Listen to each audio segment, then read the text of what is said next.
Yeah! ఆ చెప్పుల గురించి మీరేం చెప్తారండి? అంటే చాలామంది ఆయన్నే అడిగారు. ఆయన కూడా నేను కూడా అడిగాను అప్పట్లో.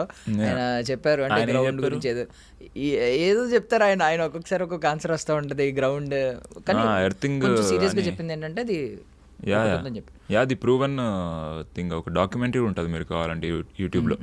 ఎర్తింగ్ ఆర్ గ్రౌండింగ్ రెండిట్లో ఏదో పేరుంటుందండి. సో, ఎర్త్‌తో కనెక్ట్ అయ్యి ఉంటే మనకి చాలా హీలింగ్ పవర్ ఉంటది. సో, దాని ద్వారా ఈ చెప్పులు, ఈ రబ్బర్ చెప్పులు ఇవన్నీ యేసుకొని ఆ కనెక్షన్‌ని కట్ చేసి నేచురల్‌గా మనం కనెక్ట్ అయ్యి ఉండాలి గదా! అంతే రెసిస్టెన్స్ మధ్యలో అది ఒక ఇన్సులేటర్‌లా బిహేవ్ యాహ్! చేస్తది. ఆల్రెడీ మనము ఈ ఫ్లోరింగ్స్ పైన హై ఫ్లోరింగ్ బిల్డింగ్స్ వీటన్నిటితో చాలా డిస్కనెక్టెడ్ ఉంటాము. సో, అందుకే ఆయన డిసైడ్ అయ్యాడు. చాలా మందే ఉన్నారు అట్లా. మనకు అనుదీప్ ఫేమస్ అయ్యిండు గానీ ఆయన ఎవరు ఎంఎఫ్ హుస్సేన్ కూడా చెప్పులేసుకునేవాడు కాదు. అలా ఇట్స్ లైక్ సొసైటీ కన్నా సొసైటీని ప్లీజ్ చేయాలంటే మనం చెప్పులు వేసుకోవాలి. మనకు మనం మంచి చేసుకోవాలని చెప్పులు వదిలేస్తే బెటర్ అని ఆయన ఫీల్ అయ్యి చెప్పులు వదిలేసి బతికేసి. సూపర్. మరి ఇన్ని అడాప్ట్ చేసుకున్నారు, ఇన్ని అంటించిన ఆయన అలాంటివి ఏమి అంటించలేదా? ఇలాంటి ఫిలాసఫీ ఏమి అంటించలేదా? చెప్పులా నేను నార్మల్గా చెప్పులు వేసుకుంటే ఎక్కడైనా గ్రౌండ్లో తిరిగేటప్పుడు చెప్పులు వదిలేస్తాను. ఎంబడే అది ఇన్స్టింక్టివ్ వచ్చేస్తుంది నాకు. ఓకే. నాకు మంచిగా అనిపిస్తుంది ఎంబడే.